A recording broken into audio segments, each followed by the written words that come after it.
Alright dudes, thought I'd do a short video talking about something that is interesting. Did you know a lot of people, this might seem obvious, a lot of people can visualize things in their head. Like they can actually project an image in their mind. This seems to be very common, which I didn't realise until a couple of months ago, because I have been researching this. I have this thing called Aphantasia, which is, if you look it up, it's got a kind of weird spelling, but it'll be in the title for this video. It's where you're unable to, it's like you don't have a mind's eye. So what that means is, essentially, you cannot visualize anything. Like, if I was to say, close your eyes and imagine your mother's face, right? Most people would be able to do that to some level. I'm not sure how much, because I literally can't do it at all. So I've spoken to a lot of people about this, like, because a couple of months ago I was talking to my girlfriend and she was a bit pissed off when I said that I cannot recall what she looks like. And it prompted an interesting discussion, because she was saying that when she can visualize, and it's essentially like virtual reality, like if she closes her eyes, she can envisage me, like as if I'm there directly in front of her. But this isn't just memory recall. People can do this, they can generate images as well. So if I was to say, imagine a two-headed giraffe, people can imagine a two-headed giraffe, right? Or if you were to say, imagine a dog with wings, people could imagine that.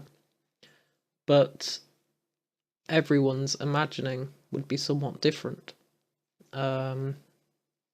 Some people would have the wings on the shoulders, some would have them on the back, you know? So that's interesting. So then I was talking to some of the guys in work. We're all programmers, so we're all very analytical. And they were saying, they were confused. They were like, so when you code, you don't imagine like a tree of like branching structures and stuff. And I was like, no. So they thought that was weird. So then I thought I'd test it, like the limits of it. So I asked them to visualize the number pi, and that had some interesting results. They all said that it started off really clear, but then as it got into the numbers they didn't know, it got blurry and ended up becoming like a fuzzy representation. So if anyone's watching this, you guys should try and imagine pi in your head and see what it looks like. One dude said it was like a curved disc with pi written on it, and the numbers that he didn't know were the ones that were curving off into the background, which I thought was kind of interesting. So it's very bizarre. Apparently 1 in 50 people can't do this to some extent. I just literally can't do it at all. So then I started looking into it more, and apparently people can recall smells as well, and like tastes and sounds. So when some people hear music in their head, they're literally hearing it in their head.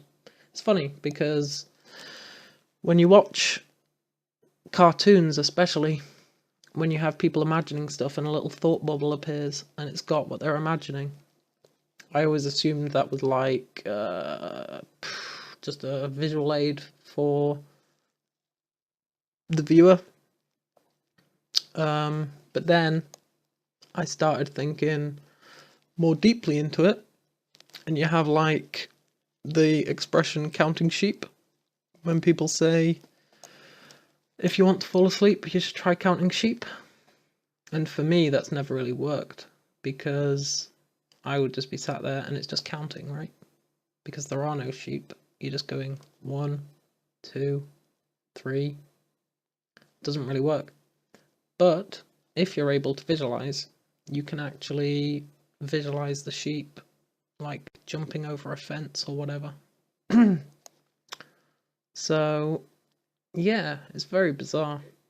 And a lot of people that I've talked to about this have been unable to understand how it's possible to think without being able to visualize stuff, which I find fascinating.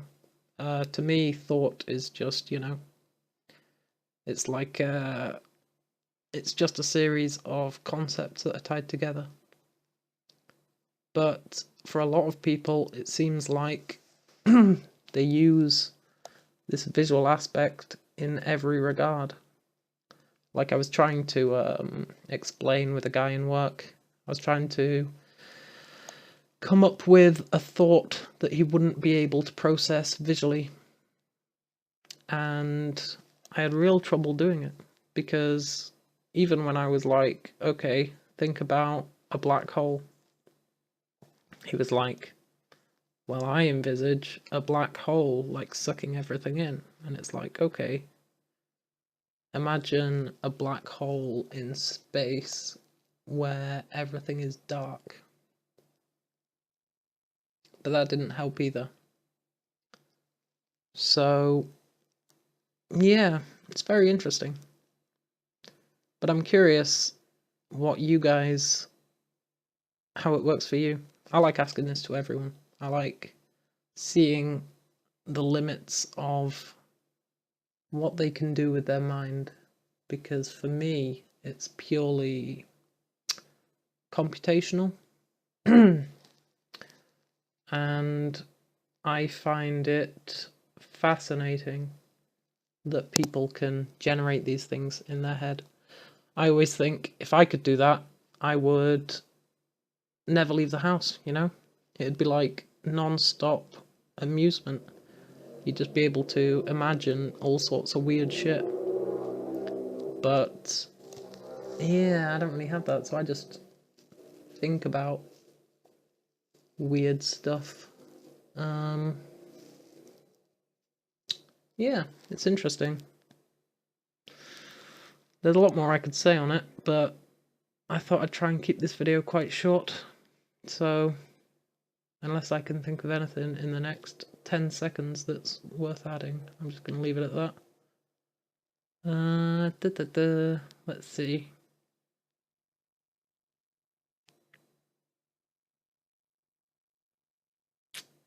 Nope. If anyone's got any questions on it, or wants to offer their perspectives, then you should leave a comment, because I like comments, and I like reading people's perspectives. So, yeah. Adios, guys.